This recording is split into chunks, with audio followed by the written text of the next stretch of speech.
Quand les nouvelles s'affolent, Métropole fait le point. Le point tous les matins, à 8h, simultanément sur Radio et Télémétropole. Le point est une courtoisie de MSC+, MSC Trading et Maché Titoni. Madame, monsieur, bonjour, bienvenue à la rubrique Le Point de Radio et Télémétropole. Aujourd'hui, c'est vendredi, nous accueillons plusieurs invités, plusieurs groupes d'invités à cet espace. Dans un premier temps, Alex Jean-Marie Apollon de la United Parcel Service est avec nous. La UPS qui vient de faire un don de 30 000 $ à une association de jeunes. Donc, le conseiller juridique de UPS pour les régions Caraïbes, l'Amérique latine et le Canada est avec nous ce matin. Il aura donc à nous en parler. Et dans un second temps, Mireille Fonbrun sera avec nous et le pasteur Moïse Arboite, donc, sont les invités de la rubrique Le Point de Métropole ce matin. Alors, on accueille notre premier invité, M. Alex Apollon. Bonjour, bienvenue sur ce plateau. Bonjour. Nous sommes contents de vous recevoir. Alors, UPS est en Haïti depuis 1989 et aujourd'hui, la compagnie a décidé de faire un don de 30 000 $ à la YMCA. Pourquoi? Bonjour encore une fois et merci pour cette invitation. Donc, ouais, effectivement, nous sommes ici à Miami, ici en Haïti, à Port-au-Prince, venus de Miami avec une délégation de UPS pour faire un don à YMCA de 30 000 $. Donc, la raison pour laquelle on fait ce don, c'est parce que le YMCA d'Haïti est dédié, c'est un organisme qui se dédie à la formation de jeunes pour l'éducation, pour le sport. Donc, c'est dans le domaine où UPS est très intéressé à appuyer, à donner du support à ce genre d'organisation. Et comment vous avez procédé pour faire choix de cette organisation? Tous les ans, UPS reçoit plusieurs demandes. Cette demande qui a été faite pour ce don est venue vers nous à travers notre partenaire ici en Haïti, qui est Chatelain Cargo Services. Ils nous ont contactés parce qu'ils savent que nous sommes intéressés dans tout ce qui concerne l'éducation de jeunes. Donc, ils ont contacté, le YMCA a fait une demande, ils ont soumis une application l'année dernière.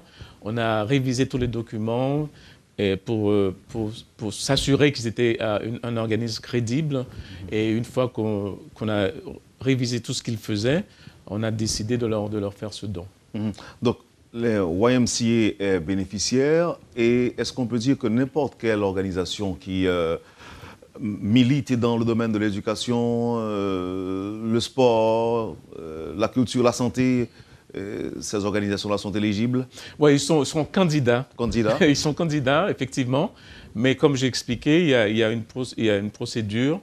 Il faut qu'on s'assure que cette organisation vraiment se dédie à aider les jeunes, à aider la communauté. Donc, ils passent par ce processus de documentation qu'ils nous fournissent. Et puis, une fois qu'on puisse vérifier qu'ils sont vraiment dédiés dans le domaine de santé, d'éducation, ils sont éligibles à recevoir des dons de UPS. Alors, petite présentation de Alex Jean-Marie Apollon. Vous êtes haïtien, vous êtes né en Haïti. Oui, je suis né en Haïti. D'ailleurs, je suis très, très fier du fait que je sois né en Haïti. J'ai grandi aux États-Unis et j'ai passé donc presque toute ma vie à l'étranger, aux États-Unis. Donc, une raison de plus pour laquelle je suis très fier de retourner ici pour pouvoir, donc, comme on dit en anglais, to give back to Haiti. Et là, vous représentez UPS dans les régions de la Caraïbe, l'Amérique latine et le Canada? Voilà, je suis le conseiller juridique de UPS. Donc, dans ce domaine, heureusement, comme cette fois-ci, je ne suis pas ici pour plaider un cas, je suis ici pour faire un truc qui est de charité. Mais en général, je suis responsable pour toute l'Amérique latine, les Caraïbes et puis ensuite le Canada. Donc je gère tout ce qui est... Mais vous n'avez pas été formé en Haïti, vous avez été formé aux États-Unis? Voilà, j'ai étudié aux États-Unis, à l'Université de Miami. C'est aux États-Unis que vous avez appris le français aussi? Non, j'ai appris le français aux États-Unis, à Boston College. J'ai fait J'ai eu un diplôme de littérature française à Boston College. Et puis, j'ai aussi voyagé, j'ai vécu aussi en France, à Paris. UPS, c'est une compagnie mondiale. Voilà, UPS, United Postal Service, c'est une compagnie globale qui opère dans plus de 220 pays dans le monde. La société, la compagnie a été fondée en 1907 et l'année dernière, ils avaient des revenus de 56 billions de dollars américains. Alors, pour aider les auditeurs, billions, c'est milliards. C'est des milliards, voilà. 56 milliards de dollars. De profit ou bien Non, pas de profit, de revenus total, de revenus. Ouais. Ok, donc c'est une compagnie géante. C'est une très grande compagnie. Ok, maintenant, expliquez-nous comment vous procédez. Évidemment, vous êtes passé à pieds joints au début de l'émission pour nous parler de ce don fait à la UMCA. Donc, étant donné que c'est une compagnie mondiale, on suppose que vous devez recevoir des milliers de demandes. Oui. Comment cette association YMCA a pu avoir un regard spécial sur sa demande? Oui. Est-ce que vous interveniez vous-même? Oui, effectivement. Par exemple, UPS, on a créé une filiale qui s'appelle le UPS Foundation, dont le but de cette fondation, c'est que distribuer des dons à travers le monde. Et on le fait par région. Donc, comme vous dites, on reçoit plusieurs demandes pour certains pays, mais UPS, depuis le tremblement de terre, a décidé de se concentrer un peu sur Haïti pour essayer de donner plus d'aide pour aider depuis le tremblement de terre qui a eu lieu il y a 5 ans maintenant. Est-ce que vous en recevez beaucoup par an? Oui, je ne connais pas le nombre de demandes, mais on reçoit beaucoup de demandes dans chaque pays, Mexique, Brésil, Argentine, Canada. On reçoit beaucoup de demandes et on fait des tris. Et quand j'ai vu cette demande qui est venue d'Haïti, du YMCA, tout de suite, j'ai pris l'opportunité pour pouvoir... donner un petit coup de pouce. Voilà, exactement. Faire avancer les choses. Personnel. Le dossier. Voilà. Bon, et Alex Apollon, et merci d'avoir accepté de nous parler. Et là, l'enveloppe ou encore le chèque a été remis hier soir aux représentants de l'association YMCA. Voilà. Donc c'était hier soir. C'était hier soir. Et on était contents. Et là, ouais, très content. Et puis ensuite, encore une fois, je suis très fier en tant qu'Haïtien de pouvoir revenir à mon pays et puis aider et travailler avec... Allez-vous revenir chaque fois qu'il y a un chèque à remettre ou bien vous allez revenir bientôt aussi? Non, moi, je vais revenir effectivement pour travailler, pour aider l'organisme parce qu'ils veulent créer d'autres centres et il y a de la main-d'œuvre à faire pour construire les centres. Donc je pense revenir d'ici quelques mois pour aider dans ce projet. Une dernière question. Quand vous entendez les nouvelles d'Haïti aujourd'hui, la politique, tout, qu'est-ce que ça vous fait? Moi, je ne suis pas trop dans la politique. Je suis plus pour... Quand vous entendez globalement les nouvelles sur Haïti. Oui, non, quand j'entends les nouvelles sur Haïti, je préfère que ce soit des nouvelles positives. Et franchement, je suis venu ici et en voyant tout ce que j'ai vu avec les collègues de UPS, on pense qu'il y a beaucoup à faire, qu'on puisse aider pour que le pays ait toujours des nouvelles positives. Donc on pense revenir avec mes collègues pour essayer d'aider pour que les nouvelles...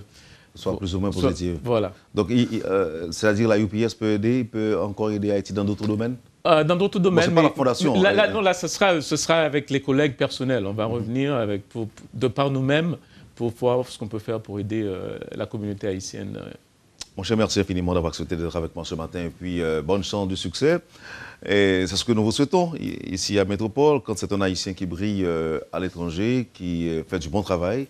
Et ça contribue quand même à l'amélioration de l'image du pays à l'extérieur. Je vous en remercie au nom de Métropole et à bientôt. Merci beaucoup. Merci. Merci, c'était super. Voilà. Alex J.M. Apollon de la UPS était notre premier invité de la rubrique Le Point. Ne quittez pas, on vous revient tout de suite après la pause. Le Point est une courtoisie de MSC+, MSC Trading et Machete Tony.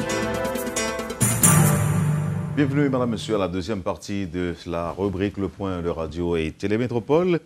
Notre deuxième invité, le révérend pasteur Moïse Arboit. Avec notre invité, on va parler famille. Monsieur Arboit, bonjour, ou bien pasteur Arboit, bonjour, bienvenue sur le plateau. Bonjour Wendell, bonjour aux auditeurs et aux téléspectateurs de Radio et Télé Métropole. En fait, ce week-end, vous allez clôturer une série de conférences que vous avez données, ou encore que l'Église adventiste a données sur la famille. Ça répond à quoi? À une demande, ou un constat, ou une exigence? Je peux dire que c'est les trois en même temps. Une demande parce que il y a beaucoup de nos membres particulièrement. Parce que l'Église est constituée de familles. Je suis pasteur d'une Église qui est constituée de familles. Et nous avons besoin de faire l'éducation de ces familles. Une exigence parce qu'en tant qu'Église adventiste, nous avons une mission d'éducation. Et c'est un constat aussi que dans la société, il y a l'effritement des valeurs ces jours-ci. Et par rapport à ce constat, nous nous sommes dit, tiens, nous allons donner cette série de conférences pendant 3 semaines, mais il faut dire que nous sommes à la 11e année, depuis que nous organisons ces conférences sur la famille, pour pouvoir aider à redresser ce qui mérite d'être corrigé. Parce que nous avons constaté que les familles ont perdu certaines notions de base. Nous avons souhaité aider dans ce que nous avons appris nous autres à l'école, ces familles, et nous avons invité plein d'autres familles en dehors de l'Église non adventiste qui ont participé avec nous aussi. Il y a un thème qui avait été choisi? Jésus peut sauver ta famille, veux-tu l'aider? C'était avec pasteur Extra Jean-Philippe, qui lui-même c'est le président de la fédération centrale d'Haïti des adventistes du 7e jour.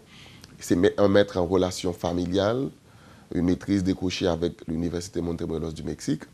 Et là, nous avons parlé pendant 3 semaines sur la famille et nos visiteurs ou les membres de l'Église, chaque fois on a fait ça le comble, en sont sortis extrêmement satisfaits. Mais est-ce que vous avez mis sur pied un mécanisme d'évaluation? Comment vous évaluez le travail que vous faites? À partir de quoi? À partir de l'engouement particulièrement de ceux qui viennent.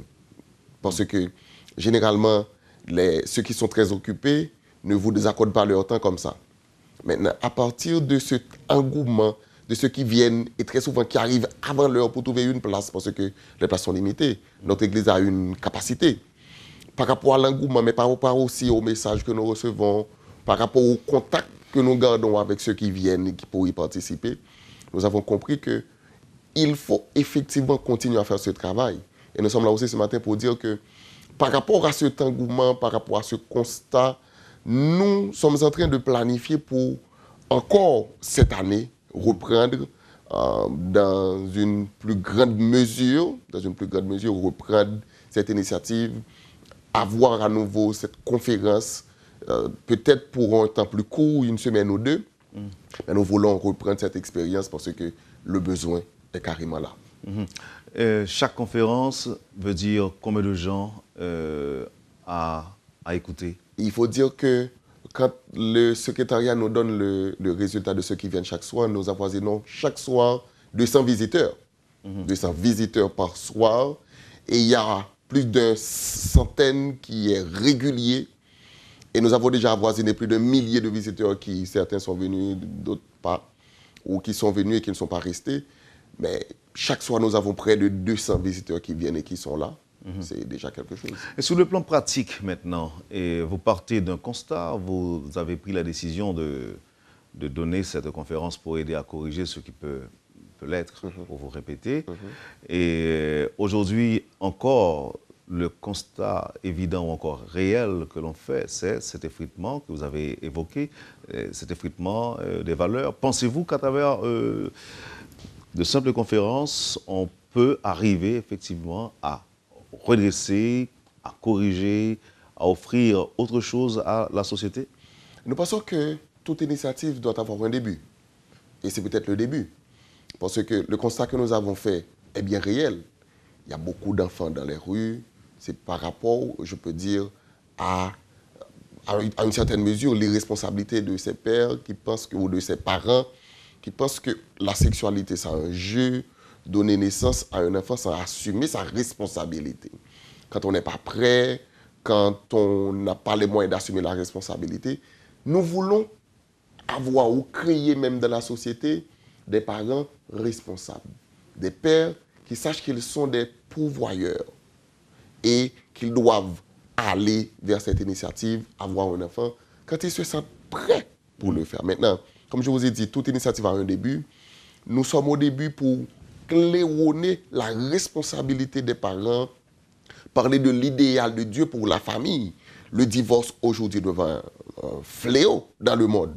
Et Haïti, les églises non plus ne sont pas épargnées. Par rapport à tout cela, nous nous sommes dit, écoutez, il nous faut commencer par le claironner, commencer par le dire.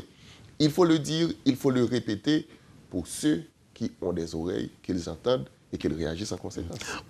Alors que vous parlez de la famille, comment sauver cette petite cellule, la plus petite justement de la société, alors que parallèlement, alors que vous donnez ces conférences, ils sont des milliers dans les rues, les enfants, les petits, les démunis, ceux-là qui sont apparemment laissés pour compte, comme on dit. On a l'impression qu'ils sont aussi abandonnés. Avez-vous un regard pour ces petits?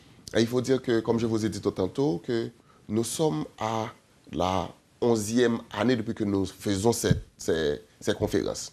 C'est-à-dire, un peu partout à Port-au-Prince ou dans les autres villes de province, c'est pour le dire. Et nous avons d'autres plans en perspective. Lesquels? Nous avons d'autres projets en perspective. L'éducation, parce que l'Église... En plus du séminaire... En plus du séminaire, il faut dire que l'Église adventiste est divisée en plusieurs départements qui s'occupent de chaque groupe que vous pouvez voir qui existe soit à l'Église ou dans la société. Par exemple, nous avons ce département à l'Église qui s'occupe des enfants et des adolescents. Nous avons un département qui s'accentue particulièrement sur le besoin des jeunes. À chaque groupe, mais nous autres, à l'Église, à ce niveau, nous avons pensé aux familles. Il est vrai que nous parlons de familles nucléaires et de familles élargies, de familles recomposées, de toutes les familles que nous pouvons situer ou mentionner. Mais à l'Église, il y a beaucoup de départements qui s'occupent. Par exemple, il y a le département à l'Église d'Orca qui sort et qui s'occupe de cette démunie dont vous parlez là, etc. L'Église est divisée en plusieurs départements, plusieurs sections. Et chacune de ces sections s'occupe d'un aspect, soit à l'Église ou à l'extérieur, ou soit à l'Église et à l'extérieur, pour voir dans quelle mesure nous aussi, nous pouvons jouer notre part, apporter notre touche dans la construction de la société. OK. Dans le cadre justement de cette conférence, est-ce qu'il y avait une tranche d'âge et quelles étaient donc les catégories que vous avez ciblées? Et les catégories ciblées étaient particulièrement les adolescents ou les jeunes en âge d'avoir une relation sexuelle, les jeunes en âge de se marier et les familles déjà constituées. Nous avons parlé pour les familles qui vivent en famille, soit nucléaires ou élargies. Nous avons parlé aussi pour les parents, les familles monoparentales, les familles célibataires, les pères ou mères célibataires. Nous avons touché aussi parce qu'il y a la préparation du jeune à la vie de famille, nous en avons parlé, le choix de conjoint, la sexualité dans le mariage, la sexualité avant le mariage et la responsabilité du père, le rôle de la mère aujourd'hui dans la société, dans la famille par rapport à la société. Aujourd'hui, les mères comme les pères sont dehors, s'occupent du travail ailleurs pour pouvoir joindre les deux bouts. Nous en avons parlé et rappelé quel est le rôle de la mère, effectivement, dans la société. Et arrêtons-nous sur un sujet, par exemple, la responsabilité du père. La responsabilité du père, le père, c'est un pourvoyeur, comme je l'ai mentionné tout à l'heure. C'est-à-dire, par définition étymologique, on est père quand on pourvoit aux besoins d'eux. On est aussi législateur, parce que le père, quand vous prenez l'Ancien Testament, c'est celui qui fixe les règles, c'est un législateur. C'est celui qui dit que dans cette famille, voilà comment les choses se font. Voilà pourquoi il faut que le père soit un modèle. Il faut que le père soit aujourd'hui quelqu'un capable de redresser les normes et pour dire, voici, l'honnêteté, c'est une valeur à cultiver dans cette famille. La ponctualité, autant de valeurs, autant de ces valeurs qu'aujourd'hui nous n'en prenons pas à cœur ou plus à cœur. Le père a cette responsabilité de dire, de servir de modèle dans un premier temps et de dire à ses enfants, suivez-moi parce que nous devons redresser ces valeurs ou la société, mais à commencer par notre famille. Choisissons un autre sujet qui a été débattu au cours de cette conférence, au moins, à travers cette tribune, on pourrait atteindre des gens. Dites-nous, c'était quoi un autre sujet impressionnant et important? Nous avons parlé aujourd'hui du mariage selon le plan de Dieu. Le mariage entre un homme et une femme. Nous avons parlé du mariage, de l'idéal de Dieu pour la famille. Nous avons aussi donné des techniques à ceux qui sont mariés ou à ceux qui souhaitent se marier pour pouvoir éviter cette porte de sortie qu'est le divorce. Parce qu'aujourd'hui, l'on se marie mais sans objectif. Ou comme j'aime le dire dans les cérémonies de mariage, l'on se marie pour de mauvaises raisons. Parce que l'on se marie parce qu'on a un problème à solutionner. Un problème pour soi-même à solutionner. Et pourtant, la clé du succès marital ou dans le ménage, c'est rechercher le bonheur de l'autre. Ainsi, nous avons donné beaucoup d'astuces, beaucoup de secrets, je peux dire, pour pouvoir aider ceux qui sont mariés, comprendre un homme, comprendre une femme, la dynamique des relations familiales, la psychologie, la sociologie de la famille. Nous en avons parlé de tout cela. Des sujets que l'on pourrait revenir et en parler autant que vous voulez. Est-ce qu'à ce niveau-là, on peut dire que l'Église aussi a péché quand vous avez parlé du divorce qui devient aujourd'hui un phénomène qui n'est pas en aucun secteur, aucune catégorie sociale, encore moins les églises, alors que vous êtes là pour prêcher la parole, la bonne parole, l'évangile. C'est exactement ça. À l'église, l'église est constituée de gens qui vivent aussi au sein de cette société. Et remarquez que ceux qui se marient, ce sont des personnes qui viennent de familles différentes. Mais un homme qui revient d'une famille, je peux dire, dysfonctionnelle. Une famille où le père avait une compréhension du sexe opposé, où c'était la mère qui se débattait seule pour l'éduquer. Il a une perception de la femme qui est à côté de lui. Il faut dire que la perception qu'on avait de la femme hier, on ne peut plus l'avoir aujourd'hui de la femme aujourd'hui, parce que la femme aujourd'hui, elle est éduquée, elle travaille, mais il faut savoir qui est-ce maintenant qui va s'occuper de la maison. Très souvent, quand on n'arrive pas à trouver cette entente, cet équilibre dans la famille, l'Église n'en est pas moins épargnée. Parce que les gens ne sont pas éduqués. Pour cette chose aussi sérieuse, il faudrait prendre le temps de s'asseoir avec ceux qui vont se marier. Voilà pourquoi nous autres, conseillers conjugaux, nous autres qui avons été formés dans ce domaine, nous prenons le temps pour travailler avec ceux que nous allons marier. Nous prenons le temps pour leur expliquer ce qu'est un homme dans une famille, ce qu'est une femme dans une famille, et ce qu'est un mariage. Ainsi, réduire autant que possible le risque que cette famille se termine par un divorce. Je vous remercie, pasteur Moïse Arboite, d'avoir accepté d'être avec nous ce matin à Métropole. Et le dernier mot en termes de conseil, ce serait quoi? Et je peux dire, laissez-moi vous remercier, Wendell, de nous avoir accueillis avec autant de chaleur ce matin ici à Radio Télé Métropole. Nous avons été très heureux d'être en votre compagnie à cette prestigieuse émission Le Point sur Métropole. Il faut dire qu'un dernier mot, je peux dire que nous allons terminer avec cette série de conférences au cours de ce week-end, mais nous voulons encore inviter l'Église, inviter les gens à nous rejoindre pour continuer avec cette série de conférences ou avec ces séries de formations. Ou tout au moins, je peux dire que nous sommes disponibles. Nous sommes disposés pour ceux qui ont besoin de conseils dans leur famille. Ceux qui sentent qu'ils ont besoin... Il y a un point de contact alors? 38 80 66 33, c'est mon numéro personnel. Ou à mon bureau à l'église adventiste Hébron de Delma, Delma 38, au dos de l'ancien local du CEP, ou écrivez-moi à mozartboite, MOSARBOITE, @yahoo.fr, ou contactez-nous sur le site de l'église, EA7, Hébron, HEBRON.org. Et là, nous ferons un point d'honneur de vous aider. Et c'est gratuit. L'Église a modernisé, l'église adventiste. Merci infiniment encore une fois, pasteur Moïse Arboite, d'avoir accepté d'être avec nous ce matin. Je vous souhaite du succès et à bientôt. Alors, rapidement, la conférence, la série, elle est annuelle? C'est une série annuelle, mais par rapport à l'engouement que nous avons constaté cette année, nous sommes en train de réfléchir pour, en mars, avoir quelque chose. Je pourrais même revenir pour vous en parler. Et un peu plus loin, au cours de cette année, avoir quelque chose de plus grand d'envergure pour toucher plus de gens. Merci encore une fois. Voilà, madame, monsieur, pour la deuxième partie de cette rubrique Le Point, le révérend pasteur Moïse Arboite. Merci de votre intérêt. Merci de nous avoir accueillis chez vous. Passez un bon week-end, une bonne journée avec Métropole et à bientôt. Merci, pasteur. Quand les nouvelles s'affolent, Métropole fait le point. Le point tous les matins à 8h, simultanément sur Radio et Télémétropole. Le point est une courtoisie de MSC+, MSC Trading et Maché Titoni.